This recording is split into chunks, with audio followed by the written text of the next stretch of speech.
Pues seguimos aquí en vuestro programa Se Buscan Locos por la Cordura.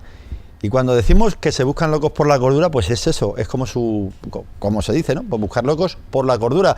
Pero en el caso de mi amigo Jesús Blázquez Magán, pues creo que hemos encontrado uno de esos locos cuerdos, pero bueno, antes de nada, bienvenido, Jesús. Muchísimas gracias, José. Bienvenido a tu programa, el Se Buscan Locos por la Cordura, que creo que es muy afín, ya hablaremos de ello, con este libro, ¿no? Pues sí, efectivamente. Yo cuando me invitasteis a participar en el tema de la presentación, tengo que deciros que ha sido muy gratificante porque realmente el título va muy acorde con lo que yo he expuesto en mi ensayo de investigación. Efectivamente, los bueyes de Gerionés, sí. Ucronía geográfica de la Oikoumene. Efectivamente. Bien, cuando hablamos de ucronía, si no estoy equivocado, estamos hablando de una reconstrucción de la historia mediante hipótesis. Así es, sí señor. Por eso he querido especificar el título tanto y sobre todo indicar muy claro en la contraportada del libro que esto no es un libro de historia, ¿no? Es un ensayo. Es un ensayo de investigación y como tal ensayo de investigación es muy difícil seguirle el hilo, o sea, no está novelado. No está novelado, estamos acostumbrados a leer grandes pasajes de la historia de la protohistoria y de la historia de España, etcétera, tal, como si fuera una novela, ¿no? Aparece el héroe, aparecen los reyes, aparecen... ¿no? Aquí es geografía, es un poco el análisis del paisaje. Yo realmente ha sido sorprendente, tanto que ha llegado un momento, bueno, pues que he llegado a dudar si lo que estaba escrito anteriormente valía para algo o si realmente lo que yo escribía era efectivamente una locura. Por eso estoy aquí. La verdad es que hay partes que efectivamente uno dice, madre mía. Bueno, ahora vamos a ir hablando de ello, pero en la portada, estamos viendo la portada, ¿por qué aparecen en la portada, como digo, algunos montones de piedras que se asemejan a una vaca y a su cría retozando en la pradera? Pues efectivamente, esta es una de las grandes sorpresas y yo leí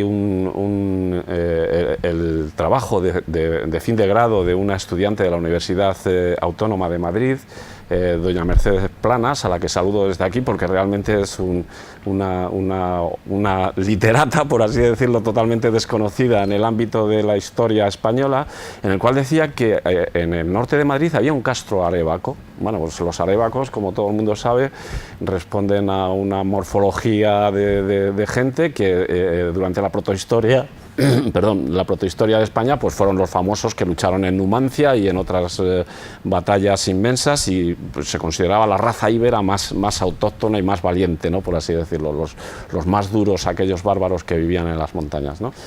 Y lógicamente, pues esto al entroncar con Iberia, pues efectivamente, inmediatamente nos encontramos con Hércules. Hércules, al que los griegos llamaron Heracles.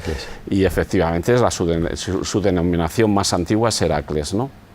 Entonces, este señor o este dios, este semidios, para mucha gente viene a Iberia y hace unos trabajos que son portentos de titanes. Es un 12, ¿no? 12 en algunos, en alguna mitología 10, en algunas otras 12, pero sí, lo dejaremos no entrar en esas pequeñas cosas porque uno de ellos es el de los bueyes de Gerión, ¿no? Gerión es un personaje, un pastor que vive en las montañas de Iberia y este pues tenía unos bueyes que parece ser que eran de unas dimensiones colosales, como corresponde a la leyenda de los titanes, y Hércules lo que hace es robárselos, llevárselos para su tierra, para Eritrea, y en ese camino, bueno, pues es el trabajo en sí, ¿no? Hay otros trabajos, como es la manzana de las Hespérides y el descuartizamiento de la hidra, ¿no? Bueno, pues estos, yo he encontrado 3 de los trabajos esculpidos, creo que son estos trabajos que son batolitos realmente creados por la naturaleza, en los cuales los historiadores antiguos ya han definido también lo que es la mímesis, ¿no? O sea,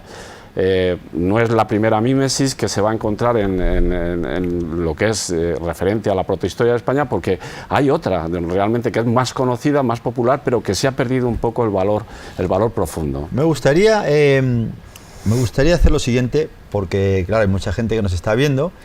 Vamos a intentar explicárselo de la manera más sencilla para las personas que nos están viendo, y sí me gustaría mucho, antes de seguir adelante, que contases esto de Aníbal, los elefantes, que me ha impactado muchísimo, porque además es una reflexión increíble, ¿no? Sí, sí, efectivamente. Bueno, realmente parece sorprendente, ¿no?, todo esto de la historia de España. Yo agradezco muchísimo que los textos estén ahí, que se hayan interpretado, ¿no? Porque yo he titulado mi ensayo como una ucronía, o sea, quiero dejarlo muy claro. No soy académico, no soy quien para rebatir nada de lo que haya escrito ninguno de ellos en relación con la interpretación que la historia en general ha asumido del pasado, ¿no? Lo que eres es un valiente, eso está claro. Muchísimas gracias. Entonces el tema está en que efectivamente Aníbal, bueno, pues la gesta de Aníbal está recogida en los anales de historia, ¿no? Se ha contado que Aníbal cruza los Alpes con 38 elefantes y 60.000 infantes y caballería, ¿no? En invierno. En invierno. En invierno. Bueno, pues esa es la primera gran mentira que hay que asociar a los libros de historia. O sea, fíjate, perdona que te corte, lo que estás diciendo que eso de Aníbal es mentira. Es mentira. Mirando la cámara. Sí, sí. Lo de Aníbal es una mentira total y absoluta. ¿Y por qué es mentira lo de Aníbal? Vamos a ver. Pues muy sencillo. O sea, es decir, yo he estado en los Alpes, cuando era joven yo he sido escalador, he subido las montañas, he subido el Mont Blanc, he subido los Grisons, he subido la Dent de Neige y los pasos más naturales, más accesibles de lo que es la zona de comunicación con Italia, ¿no? En verano, mismamente, que es una época agradable para subir, digámoslo así, en los Alpes, cuando nosotros llegábamos a los collados donde teníamos que encordarnos para subir al Monte Rosa o al Pico Bernina, por ejemplo, la temperatura era bajo cero. O sea, en verano. Y de hecho, la aproximación, gracias a que podíamos llegar a Potrensina en aquellos años, estoy hablando del año 73, que tenía yo 21 o 22 años, ¿no? Pues evidentemente había que llegar en coche propio, ¿eh? Era muy difícil, pero evidentemente atravesando todo el macizo. Ya Suiza es una enorme red de carreteras que son puertos de montaña, el Mustang Pass y el Furkan Pass, y evidentemente por allí es prácticamente imposible transitar. Un ejército a pie hubiera muerto allí. O sea, es decir, Aníbal no hubiera sido recordado como el mejor estratega de la historia si realmente este hecho se hubiera producido por ese lugar, ¿no? Habría muerto en verano. Habrían muerto incluso en verano. En verano incluso. Los elefantes, por supuesto, vamos, 38 elefantes que comen 200 kilos diarios de comida, de hierba, y beben 300 litros de agua. O sea, yo no sé qué ejército de intendencia se hubiera necesitado llevar al margen. Y que en un peso de 5 toneladas. De 5 toneladas cada elefante, ¿eh? Porque además no es el elefante normal, sería el elefante anticus, que evidentemente es otra. Estamos hablando de un elemento mayor, ¿no? Bien, todo eso no son aquellos Alpes, o sea, la historia no es mentira, o sea, es decir, sí que sucedió una gesta similar, pero no fue en los Alpes franceses, ¿no? Esto va a la ucronía, de esto va mi hipótesis y esto va mi teoría. ¿Y tu hipótesis cuál es? Mi hipótesis es que todo lo que es estos reinos de la antigüedad, Italia es que es tan genérico en 15 minutos poder contar, claro, un libro de 433 páginas que necesita edición, porque esto puede que lo conozcamos nosotros solo, ¿eh? Afortunadamente tenemos el medio de difusión de la televisión y espero que nos vea muchísima gente y esto pueda llegar a algún editor tan valiente como yo. Eso es lo que necesitamos, un editor valiente y que abogue por este ensayo, por este libro que es un ensayo y que es una maravilla, la verdad, ¿eh? Efectivamente, yo en esto lo propongo, son 98 imágenes que hemos labrado, bueno, pues familiarmente, mi mujer y yo sobre todo, que es la que me ha acompañado y la que me aguanta el tostón, la mando un saludo desde aquí, claro. Porque evidentemente es mucho sacrificio el entender a tu marido que está escribiendo algo durante 4 años. Perdona que te corte una vez más, ¿cómo se llama tu esposa? Constanza. Constanza. Pues a Constanza, efectivamente, la mandamos un saludo enorme y además tengo que decir que cuando tú has conseguido llevar a cabo esa obra, ¿cuánto tiempo te ha llevado? Realmente con el Castro llevaba más tiempo, porque yo, también lo digo en el libro, fui fundador del Círculo Románico, que es una institución particular, privada, que hemos hecho entre varios aficionados al arte románico. Y con el Castro celta de allí, pues muy poca gente sabe que la mejor iglesia románica que hay en Madrid está en La Cabrera, precisamente, ¿no? ¿Cuánto tiempo has tardado en el libro? 4 años. 4 años. que sin la ayuda de tu esposa... No, por supuesto, ni de mi esposa ni de mis hijas. Teníamos razón. El merchandising es de... ¿Y esto qué es? Esto es el merchandising. A ver, que lo coja la cámara. Son los bueyes de Gerión. Los mismos de la portada. Mi hija Sara, que es periodista, y mi hija Adriana lo han sugerido. De hecho, además, me han regalado esta cazadora que es de marca y es preciosa, porque dice un geógrafo se tiene que presentar en la televisión de forma naturalmente vestido, ¿no? ¿Ves cómo teníamos razón lo que estábamos hablando con José Antonio Solache? Mejor es un buen equipo, una buena familia y nada de divorcios. Bien, nos centramos, seguimos centrados en este libro, en este ensayo. Sí. Y otra pregunta que te quiero hacer, Murviedro, que ahora es Sagunto. Sí. Tú ahí tienes una hipótesis también de armas tomar, ¿no? Sí, pero de armas tomar. ¿Cuál es esa? Murviedro ha sido Murviedro siempre, hasta el siglo XIX. En el siglo XIX, Napoleón, las fuerzas de Napoleón, asedian la ciudad de Murviedro, porque es el puerto de Valencia, es lo más cercano a Valencia, etcétera, en aquella época. Y Murviedro es una localidad de interés geopolítico para el dominio de España, según los franceses, ¿no? Y la asedian, la ponen un asedio que dura 3 años, los soldados resisten bravos, como españoles siempre, el ejército español es de los menos valorados también en cuanto interiormente a nuestra capacidad de entendimiento, pero sin embargo es el que ha generado todas estas historias de luchas y de historias de España, pues tanto que el mariscal Suquet, que es el que está asediando la plaza, para honrar el momento de la rendición, después de pasar hambre, penurias y la enfermedad de 3 años, pues les rinde honores, les deja salir una cosa inusual con sus armas propias, desfilando, y al redoble del tambor del ejército francés, ¿no? O sea, él es el primero que hace una comparación de que esos soldados son tan bravos como aquellos que resistieron el asalto de Aníbal en Sagunto, y que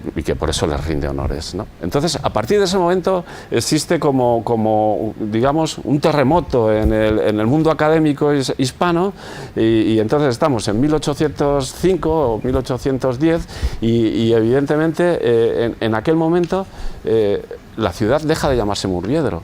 O sea, tanto que aparece Martínez Campos para acabar el sexenio revolucionario y restaurar ya en Sagunto, en la ciudad de Sagunto, en Murviedro, pero ya rebautizada como Sagunto, a la corona borbónica, ¿no? O sea, entonces, bueno, hay que analizar esto precisamente. El valor de la protohistoria está en que reconocer sus méritos es reconocer los méritos de la historia de España. Yo creo que también es uno de los grandes problemas que afrontamos en el futuro.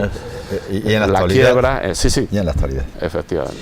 Bueno, nos quedan un par de minutos. Efectivamente, 15 minutos se nos hacen cortos para hablar de un libro que desde aquí recomendamos arduamente, porque está hecho, por supuesto, con muchísimo cariño, porque hay que tener mucho cariño para hacer un libro así. Sí.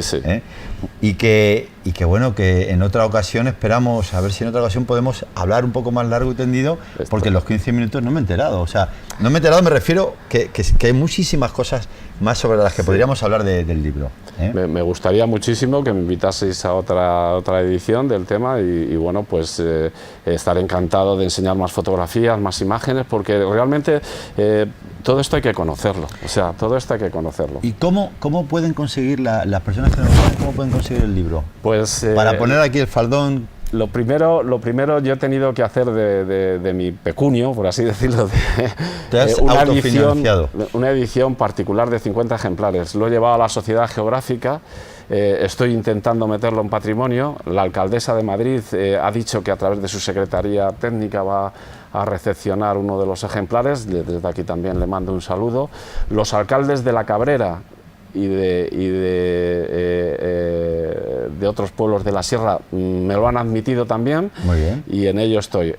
Quiero agradecer al alcalde de Venturada también, no recuerdo ahora su nombre, su predisposición, porque ha hablado incluso de hacerme también, dejarme dar una charla, coloquio allí en el ayuntamiento, porque según esta teoría, ya te respondo a todas las demás ucronías, la de Italia y todas estas cosas, Venturada por su epónimo, lo que significa intrínsecamente en el nombre de Venturada es venturoso, feliz, ¿no?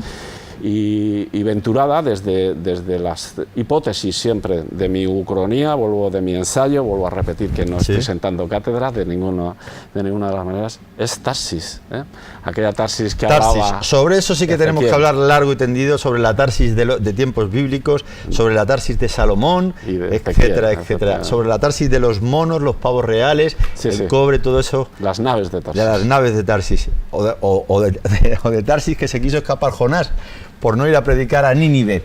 Pero hablaremos lento y pausado sobre ese tema, porque para ahí sí que vamos a tener que estar un rato. Oye, Jesús, ha sido un placer, sinceramente, tenerte con nosotros en el programa. Se buscan locos por la cordura. Eres una persona muy cuerda, a pesar de que te has embarcado en toda una labor. Gracias por acompañarnos, Jesús. Muchísimas gracias a vosotros. Y a todos vosotros, animaros, ya sabéis, un libro importante, este de Jesús Blasky. Encantado, y nos tenemos que ir a un corte publicitario. Muchísimas gracias. Pues vamos a ese corte publicitario y seguimos con vosotros aquí en Se buscan locos por la cordura.